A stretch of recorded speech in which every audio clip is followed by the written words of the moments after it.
Hello, and welcome back to another episode of the Audience Podcast. I'm your host, Craig Hewitt. And in this episode, I'm joined by a new co-host, Matt Medeiros. Matt, how you doing? Craig, boss, I'm happy to be here. For those of you who missed our announcement in a previous episode, Matt is our new Director of Podcaster Success. And in this episode, I think we're just going to talk through a little bit about Matt's history as a podcaster, as a content creator, and a little bit of what the heck a Director of Podcaster Success means, specifically here at Castos, and what we all can expect from Matt in this show and kind of from our brand in general. So Matt, does that sound good? Yeah, today I get to learn what I'm supposed to be doing. Yeah. I think it's appropriate, I think, to talk about it in this podcast because a lot of people have been listening a lot to me here, and I think this is a great way to kind of break the ice a little bit as we're working on sharing or transitioning a lot of the responsibilities of this show to you to be kind of sharing that workload going forward. And for those of you who haven't listened to much of the Audience Podcast, we have a couple of formats here. One is kind of monologues, which previously would have been me talking and kind of riffing on a particular topic, email marketing or how to record good audio or something like that, kind of, podcast 101 or 201 kind of concepts. We have a lot of interviews with really industry leaders and a really specific niche of podcasting. So I think a good one would have been like Jeff Umbro from Podglomerate talking about the bunch of ways that you can monetize a podcast through advertising. And then we have our newest series, which is our Creator Spotlight, where we talk to our Castos customers, who are a lot of times new podcasters, about the things they're learning as they're really getting into podcasting. And that's really a healthy and refreshing thing for me to talk to new podcasters and share their stories with everyone else here on the podcast, because I think we can all learn from what we're all going through. So for those of you who kind of haven't followed along with the podcast much so far, that's a bit the format. And I guess, Matt, you and I will be replacing a little bit of the monologue format with you and I talking about our take on things that are happening in the industry, particular topics that we're getting a lot of questions on and we want to cover in a podcast episode. Does that sound fair? Yeah, I mean, one of the things I really want to do is get any kind of feedback, and anybody listening to this can just shoot me an email, matt@castos.com, and let me know what you want to hear on the podcast. One of the things that as a podcaster and as somebody who, I don't know, just enjoys listening to other content creators and how the sausage is made with a lot of these other podcasts or YouTube channels. I'm always interested in the behind the scenes kind of thing. And that's one of the types of segments that I'd like to add, that sort of view to the audience content library, right? I like short little bite-sized chunks of that sort of behind the scenes or how things are made kind of thing. And that's sort of one of the things I'm exploring that I'm drafting out in our Notion app and thinking about for the future. So yeah, any kind of take on what you want to hear on the Audience Podcast as a listener, as a Castos user, or just a podcast person, let me know. Matt@castos.com. Yeah, no, that's really helpful. I know that in the past we've gotten a lot of questions and feedback and insights from our Facebook group, Podcast Hackers. But yeah, I think, reaching out to Matt directly is a great way to start that dialogue. And that's a really cool way for us to get to know, what folks are kind of looking for more of. So that's great. So I think, Matt, that's a kind of appropriate transition to start talking about a little bit of what you're going to be doing here at Castos, because I think the job title is a little descriptive for people who are in the industry, in the SaaS or software industry. But for folks who aren't, what is someone that works in the success department of a company like ours typically do? Well, first and foremost, just like I alluded to, it's being that first touch to the customers. So in our world of podcasting, it's answering and fielding questions like, how do I start this podcast? What are the resources I should be tuning into? Both either just listening to other podcasts or reading or YouTube channels, that kind of thing. I think somebody in a success role is, as the name implies, it's going to help the user of our services and our products successful with those products, right? Having listened to you obviously for many years on your own podcasts, and what you've gone through to build up Castos and the Seriously Simple podcasting plugin. One of the things, as every podcaster goes through, every new podcaster goes through, is like, boy, my listeners aren't climbing. I'm looking at my Castos stats and my listeners aren't climbing. What can I do to improve that metric? Right. And as somebody who's going to be the director of that part of someone's success here, it's helping them through that, which a lot of it is sort of a mental exercise. I'd say more than a technical exercise, but sort of being that voice. And hopefully we can reach that through one-on-one conversations. Like I said, matt@castos.com for an email address, or through this podcast. And I have other ideas for live shows, live streams on our YouTube channel and things like that. But hopefully just being there to help somebody through their journey as a podcaster. Yeah, it's really cool. And I think the blessing of the technology age that we live in is that it can take so many different forms. I think you just mentioned like 4 or 5 different forms that this dialogue and assistance and kind of help that you can give folks can take. And that's really cool.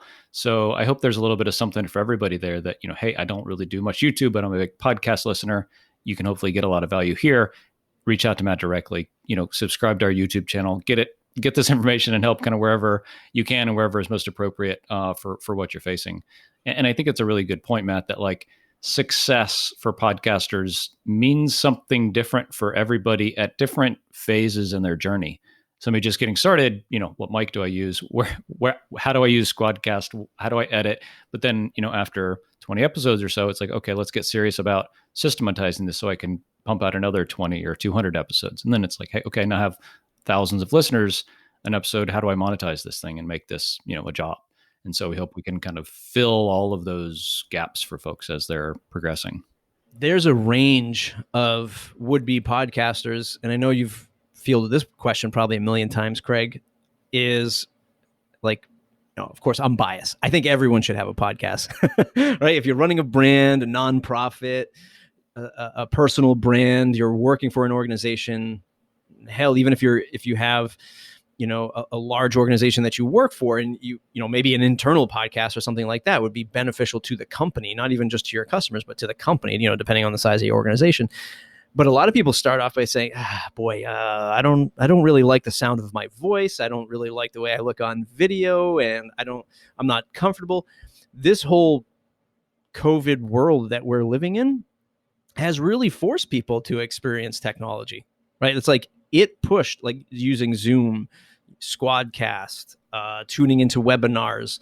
Like it's a thing now that really thrust a lot of people who were once just, shy from using those types of technologies. Now it's like, well, this is the way life is for the last 4 or 5 months, however long it's been, which I think is a good thing because it sort of fast tracked a lot of people who are like, oh boy, this technology thing, this live streaming thing, being on a webcam, I think now is much more commonplace. So hopefully it's got a lot of folks over that hurdle and they're ready to make the leap to start producing more content, more audio and video content like this.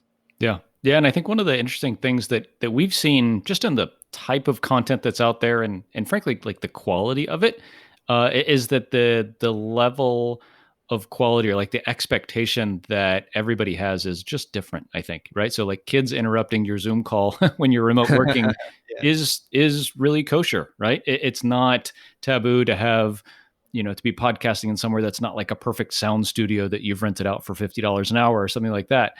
So I think that for folks out there at any range is to say like, we're all going through some stuff right now that's challenging. And so just getting that content out there, sharing your value with the world is much more important than sounding perfect and publishing every Tuesday and being exactly 30 minutes and all of this stuff that a lot of us, either beginners or more seasoned podcasters or content creators get hung up on is let's just do this a lot and add value. And if it's not exactly perfect, it's okay, especially now. Yeah, 100%. Yeah. So I think it's important for listeners to say like, why should I listen to what Matt has to say, right? Who is this guy? What kind of credibility does he have, frankly, right? A lot of new people listening have listened to me for now almost 40 episodes. and have gotten to know me and kind of heard my spiel on a lot of this stuff. But Matt, let's talk about like kind of where you come from in the podcasting and kind of content creation realm a bit. If I were to spin back my story from the beginnings, my family owned some local car dealerships in my local area for over 50 years. Right, my grandfather started selling used cars way back in the 70s, and then my father and his brothers came in to run these dealerships, and we were always a low pressure, low volume, family owned dealership in the face of giants, right? And when you say giants in the car industry, especially in the U.S., you can imagine what that sales process is like and what that experience is like. We were always the family oriented business.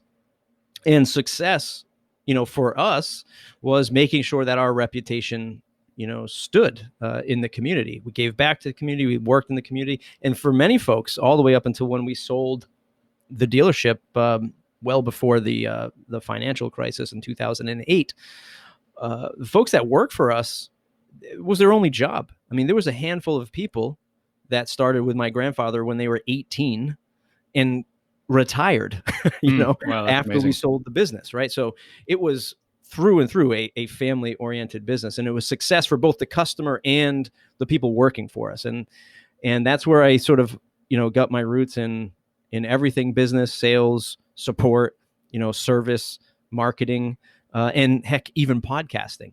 Growing up, listening to my father do radio spots, being, radio commercials, right? Going to the local radio station with him to record radio advertisements. And he was on local radio, for different things. They bring him in on for segments. So I was always around radio. And I remember having like a little toy radio that did all kinds of sound effects, when I was young and playing with that stuff. And I built an AM radio for a science project once. And none of this stuff had really dawned on me until I actually started a podcast. I was like, wow, like I've been around this whole like broadcasting medium for longer than I had thought of. Fast forward there, started a WordPress agency many years ago, worked as a product person in a technology company, did some WordPress hosting sales for another company, always been around WordPress for the last, 12, 15 years. And running my own podcast in that space as a means to get my name out there and build my own reputation, like we did locally, build my own reputation online. And a lot of this doing things in the open and broadcasting yourself, which podcasting lends to be a good, mechanism for that, has actually led me to many opportunities. I mean, podcasting led me to this role. Podcasting led me to my last role. Podcasting led me to grow a WordPress agency. That's awesome. That's cool to hear. I didn't know that about the kind of the car dealership and the local business aspect. I love chatting with folks who grow up in family businesses because it is so entwined with literally their DNA of, responsibility, taking care of customers, understanding that whole business dynamic, and it really is a family. I mean, Castos is not a big 500 person company, and so I really feel like we are a family, even though we're supposed to be a tech company and too cool for that. I would absolutely have someone over to my house to crash if you were traveling over here or something like that, and think that would be great. So that's cool to hear that you come from that kind of those roots. I'd love to chat a little more about your podcast. So the Matt Report is the podcast that I know you through, that I've been on, and it's all about kind of WordPress and the WordPress business world, and things going on there. Really not so different than this podcast and kind of in the podcasting world. But can you give folks a little idea of kind of when you started the show and more about what it's about and kind of the things you've done there? Yeah, I'll try to give it two angles. One as, somebody who created a podcast and why, and sort of like what benefits it's had, and how I reach audiences, or a audience. But I remember starting my agency. Again, this is way back, I think late 2007, right around the financial crisis, getting out of the car dealership, me getting out of my other tech job that I had at the time. And I remember starting the agency and looking at we had a local WordPress meetup, and there was a few notables that were in this WordPress meetup that were also starting their agencies, right? And they have since grown. One in particular, grown to a 200 plus person agency, and he was somebody that was well known in the community back then, and it was a small community back then, so it was a very tight knit group, the WordPress community, that is. And I remember him getting some projects, and he needed help when he was starting his agency. He hired my agency, and these were for big brands. He was building out sites for TechCrunch and AOL and like all this stuff. And I was like, how am I going to do the same thing he's doing? Look at how fast he's growing. He's hiring me, and he just started, and I just started. How am I going to build a name? And I was very, very in tune to listening to Mixergy, Andrew Warner's podcast. I still am, but he was really the first tech and entrepreneur podcast that I had listened to back then. And I was like, I'm going to do the same thing Andrew's doing for WordPress. I'm going to be the Mixergy of WordPress.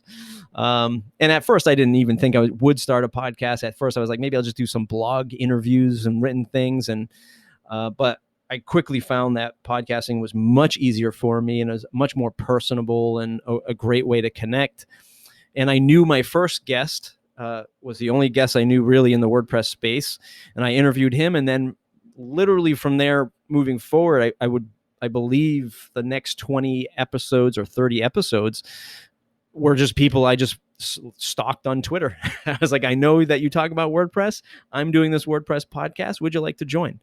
Our mutual friend, Brian Castle, being one of them. I saw him talk at a local WordCamp, and I was like, hey, Brian, you're doing that thing called Restaurant Engine. Let's have you on the podcast and talk about that stuff. And it compiled from there and compounded from there, I should say. And, I sort of steered it in the direction of entrepreneurs and WordPress and what people are doing in the WordPress space. It's a huge space. There's people that are just agency owners. There are people who are just product owners. There's folks like you. You've been on the show who are, in WordPress, but also not in WordPress fully, all of that, fun stuff. In the agency world, I used it as leverage. Right. And this is a thing you can do with a podcast. So if you have a services company, you're like, well, what's a podcast going to do for a services company? Maybe I'm a consultant. Maybe I'm a tax consultant. It's not even technical or technology. I use it as leverage. So when people say, well, why should we hire your agency over this other WordPress agency? Like their WordPress portfolio looks way better than yours. Well, yeah, but I've got the highest rated WordPress podcast on iTunes, and I have all of this stuff I've put out into the public. If you want to listen to these 3 episodes where I talk about customer service and how we build sites, it's 3 hours of intimate, intimate conversation of how I work with customers. And if you don't like it, maybe we don't align. Well, maybe we're not a good fit. But if you do like it, that other agency over there doesn't put that out into the open, but I do. And that won deals for me, when I was doing it. And like I mentioned before, it led to new opportunities in my life. So it's also an advantage there. Yeah, it's interesting. I think this concept of working in public is really a lot of people's resume, right? And a business's kind of social proof and credibility. That if you want to go look for a job, a lot of people will ask, what have you done? And you need to be able to show them a Dribble portfolio if you're a designer, or a podcast if you're a content creator, or a GitHub open source repo if you're a developer. If you're a business, you need to say, hey, this is what we are all about. These are the things we do and the things we're interested in and what we stand for. This is our podcast. This is our blog. This is our YouTube channel. This is our open source contributions. If you're a software company, it's your street cred, I think. Right. And I mean, that's a big reason that you and I are talking here today is I think we felt so strongly that this is so important that we needed somebody who has done a lot of this, like you have, to come in and help with this aspect of what we're doing. Because I think more and more people, I shouldn't say more and more, people have always bought from people that they know, like, and trust. And more and more, that is just the things that you do, and kind of really showing first who you are. And for me, the easiest, most transparent way to do that is to create content in our industry. And that's hopefully what we're doing here. I mean, I've always been encouraging people to start a podcast. I do a local podcast for my local business community as well. And that is literally the number one thing that I tell people that they should start with. Right. And I have my own definitions for what a podcast is. We can get into that in later episodes, but it's not just about, I think people sort of get lost in the listener count.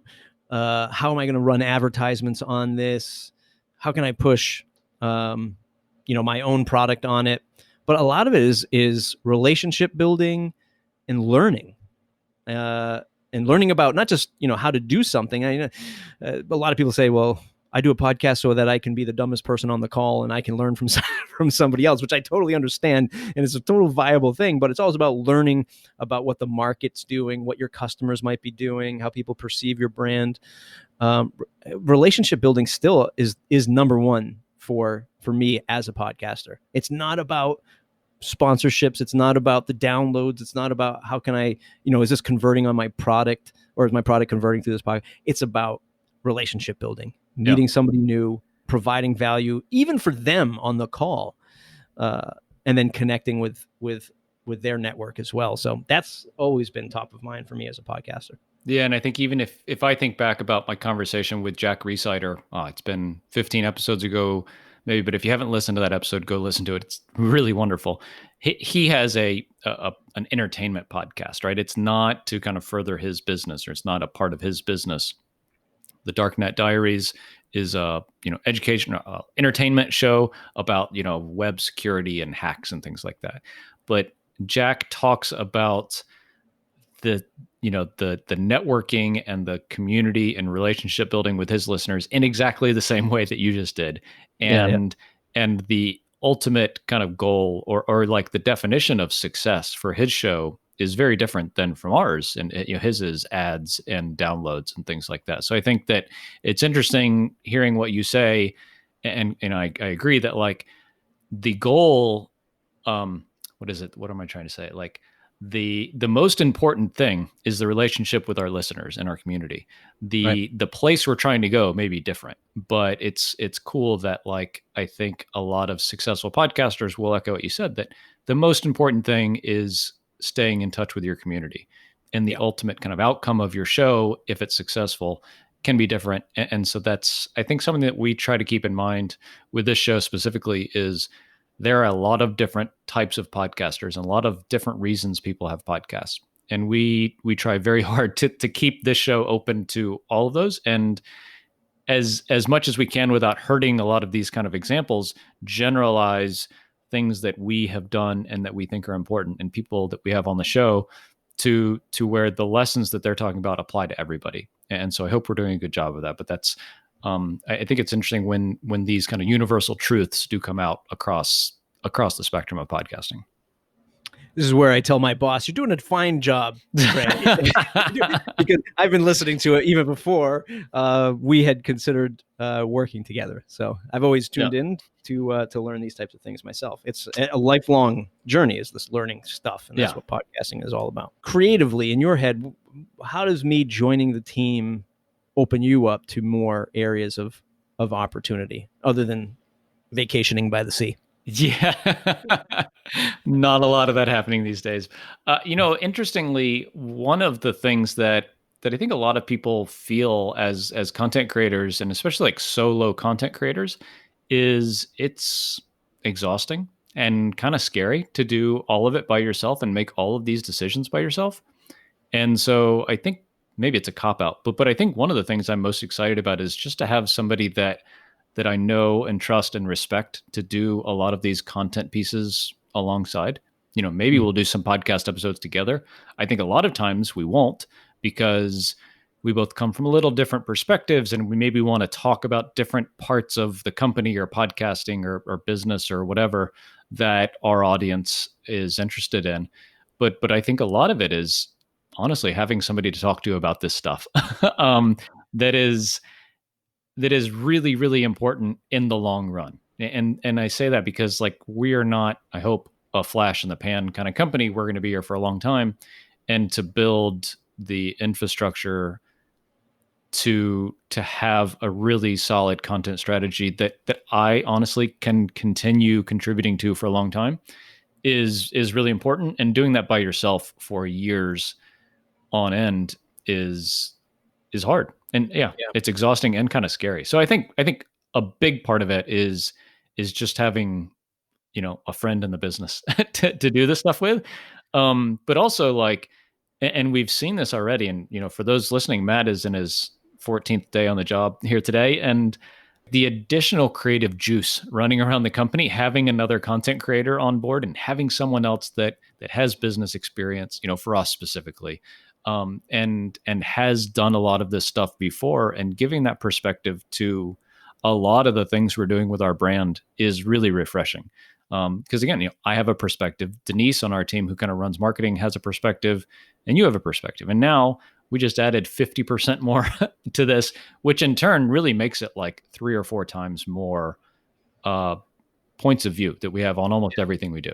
So I think I realized that like I could probably create all the content that we need to create, but it's just exhausting.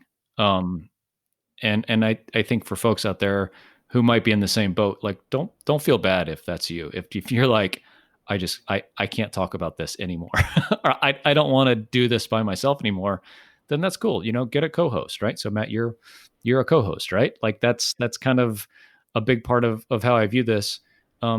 I think additionally, like one of the more strategic things maybe was, um, for us specifically, and I think again, people take away from this how it applies to you and your situation, your business, is you come from a very strong background and kind of long history in the WordPress community. And WordPress is a community like podcasting. And I don't come from that strong or long-standing background. And so I think for us, kind of diversifying the the strengths that we have as a company, with bringing someone in with a really strong WordPress experience, was strategically really important. And so I guess, for folks out there listening, saying, how does this apply to me? Like if you come from a particular point of view or background on your topic or in your industry, bringing someone else into your show or your organization that is additive and complementary to where you come from, I think is a really smart thing. Matt, one of the scary things, honestly, about doing that is, um, there is someone in our organization now that knows a heck of a lot more than I do about a really important thing.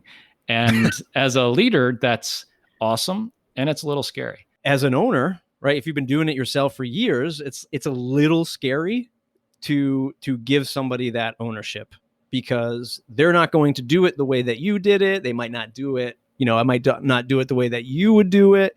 And there's like that initial like, oh boy, Mm-hmm. are they doing it the right way? But in the content creation side, it's good to hear you say like this is something you want, and to open up that creativity angle for you. Yeah. But I can also understand the stress of it. It's like you just said, like, boy, I don't know as much about the WordPress community as Matt does. So And I think that's a really easy thing to say for me, but like it's something that as we're going through this transition of, yeah, me owning a lot of the content and all of this content, and that strategy going forward is how do we take and say, okay, Matt brings a ton of experience, really different perspective than me on a lot of things. How do we bring that into our team so it's additive, and so that everybody feels like all of our opinions and contributions are valid and welcome, and we all want more of them, but not all of them are right. And I think that last part is where it's hard. Is we are all trying very hard to do the best we can, and we're all going to mess up sometimes, or we're all going to say things that are not right. And how do we keep that gate open for everybody, kind of emotionally, but knowing that like ultimately we're going to disagree on some stuff, and that's cool, and that's just part of it. It's like a marriage or a business partnership or whatever, that you have to be okay disagreeing and try to do it as constructively as possible. I think that's when you bring somebody in and try to hand something like this off, or partner on it, that that that part of it, and that really interpersonal part of it, is tricky, and something that I think you and I both are aware of, and will be conscious of being healthy about. I thought it'd be fun to talk about, if you want, some of the ideas that you have. I think you kind of alluded to, some really short takes on things. Are you comfortable talking about some of the ideas you have? Maybe be a good way to kind of get listener feedback on things. Yeah, 100%. So you want just my content ideas, right? Not the top secret product ideas? Yeah, just the content stuff. All right. So content ideas, yeah. Number one, along with co-hosting the show, bringing on guests that I'm familiar with. I really want to go down and not that you haven't already, Craig, but I think one particular vertical I want to go into because I think it is so hand in hand are more YouTube creators on the show, or just getting that angle of YouTube. I mean, obviously, Casos, you can republish to YouTube, so there's an obvious connection there. But I really like going down the YouTube creators mindset. Especially the smaller YouTube creators, anyone under, let's say, 100,000 subscribers or 400,000 subscribers would, I think, technically be considered a small YouTube creator. I'm very interested in diving into that content. I'm also interested in doing more of these sort of, I don't have a name for them yet. I'm sure we'll talk about them in the marketing channel, but these little hot takes on different ingredients to creating a successful podcast. What makes a great subscribe page? What makes a great podcast landing page? How do we sprinkle in good call to actions in an audio podcast? And doing these things in like these quick 4 or 5 minute takes would be interesting, or even, quote unquote, dialing up a notable person who's already doing this really well and just doing a quick over the phone, air quotes, interview on that. Not a full on 30-minute interview, but 4 or 5 minutes telling me about this one thing. Thanks. See you in the next episode. I also want to start doing much more live streaming, much more presentation of not only Casos the product, but connecting your WordPress site, leveraging that thing that I know about WordPress, mm-hmm. And showcasing some of that stuff on our YouTube channel. Right. So if you are using WordPress, which most people are, it's the largest, most popular content management system in the world. How do we build out a WordPress site that, number one, integrates with our Seriously Simple podcasting plugin, Castos, but what are the other areas that touch a podcast? Most people are selling maybe a membership. Most people are selling a product. How do we make those connections? How can you look at podcasting as a way to push the other sides of your business?